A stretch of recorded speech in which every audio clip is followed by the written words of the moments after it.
Hello नमस्कार, welcome back to our YouTube channel. मैं Anil Sharma, motivational speaker, corporate trainer और business coach. दोस्तों, निरंतरता, रेगुलरिटी, पंक्चुअलिटी एक ऐसी शक्ति है जो मुश्किल से मुश्किल और असंभव से असंभव दिखने वाले लक्ष्य को भी आसान बना देती है। कितना भी बड़ा लक्ष्य, कितना भी विशाल लक्ष्य आपके सामने हो, लेकिन अगर आप अपने लक्ष्य के प्रति कमिटेड हो, अगर आप पंक्चुअल हो, लगातार बिना रुके अहर्निशं अगर आप अपने लक्ष्य की ओर काम कर रहे हो, पंक्चुअलिटी के साथ आप काम कर रहे हो, तो मुश्किल से मुश्किल लक्ष्य भी आसान हो जाता है। असंभव से दिखने वाले लक्ष्य भी आसानी से प्राप्त किए जा सकते हैं। मैं एक छोटी सी कहानी आपको बताता हूँ। बहुत पुराने ज़माने की बात है। एक गाँव में एक बहुत गरीब किसान रहता था। किसान बड़ा ईमानदार आदमी था, बहुत मेहनती आदमी था, लेकिन बेचारा, चाहे उसका लक ख़राब था या उसकी किस्मत रूठी हुई थी, बहुत गरीब था। रिसोर्सेज नहीं थे, पैसा नहीं था उसके पास। दिन भर खेतों में कड़ी मेहनत करता और कड़ी मेहनत करने के बावजूद भी जो कुछ भी कमा के घर में लाता वो उसके गुजर बसर के लिए बहुत कम पड़ता। तो बहुत ही तंगी में, बहुत ही तंग हाली में उसका जीवन गुजर बसर हो रहा था और बहुत ही गरीब स्थिति में किसान बना हुआ था। किसान की पत्नी ये सब सोच के बड़ी दुखी रहती थी कि किस हिसाब से खर्चा चलेगा, आगे बच्चे बड़े हो रहे हैं, उन बच्चों की देखभाल, उनकी पढ़ाई का खर्चा कैसे होगा, जीवन बहुत बड़ा है, तो इस प्रकार से अगर हमारी कमाई नहीं होगी तो कैसे हम जीवन को अच्छी प्रकार से गुजर बसर कर पाएंगे। तो आए दिन वो किसान को ताना देती रहती थी, आए दिन किसान को सलाह देती रहती थी और किसान उन सबको सुनी अनसुनी करता रहता था और रोज़ सुबह उठ के जाता, खेतों में जाता और मेहनत करता था। शाम को वापस घर आ जाता, खाना खाता और सो जाता। एक दिन किसान की पत्नी ने कहा कि क्यों ना तुम ऐसा करो कि पास के गांव में एक बहुत बड़े पहुँचे हुए सिद्ध महात्मा आए हैं, बहुत बड़े संत आए हैं और सुना है कि वो लोगों का दुख दर्द दूर कर देते हैं, सुना है कि लोगों के कष्ट वो दूर कर देते हैं। तो क्यों ना तुम भी उनके पास जाके एक बार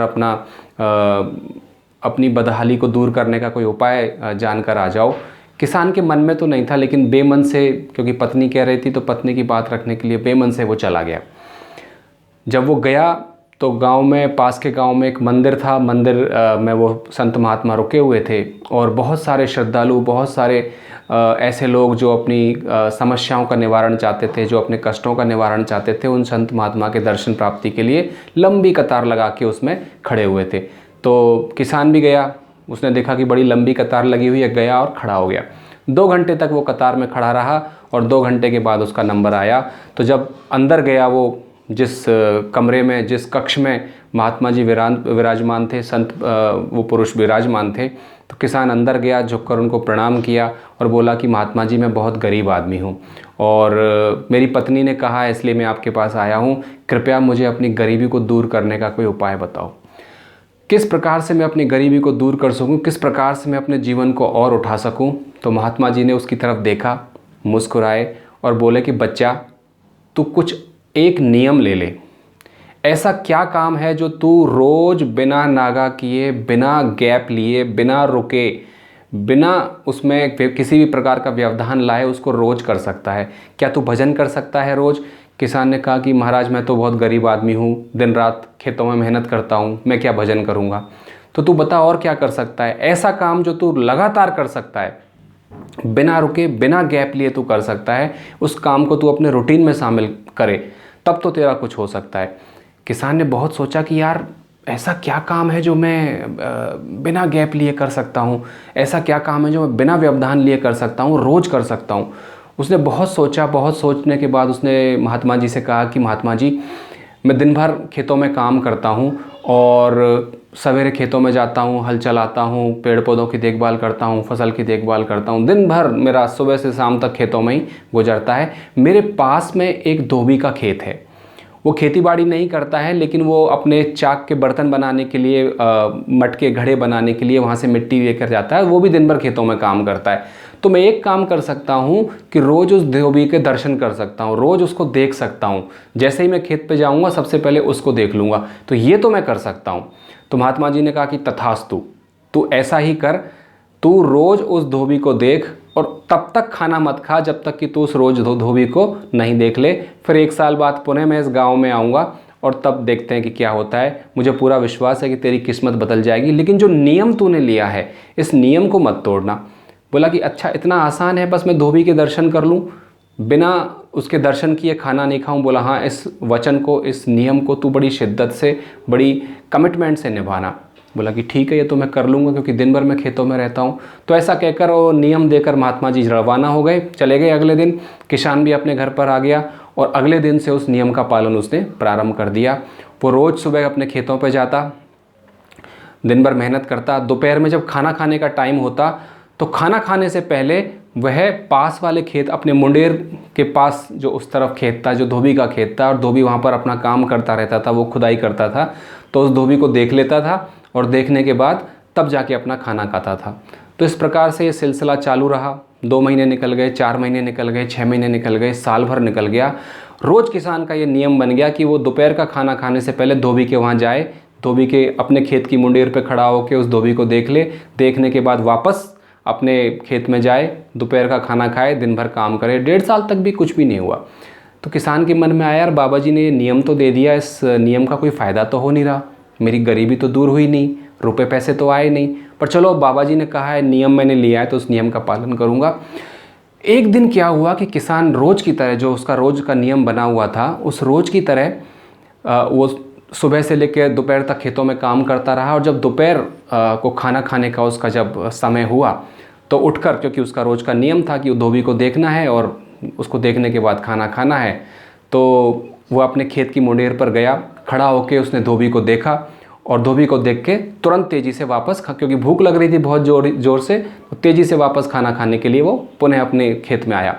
उस दिन क्या हुआ, देखिए संयोग उस दिन था कि उस दिन जब धोबी खुदाई कर रहा था तो खुदाई में उसको एक मटका निकला।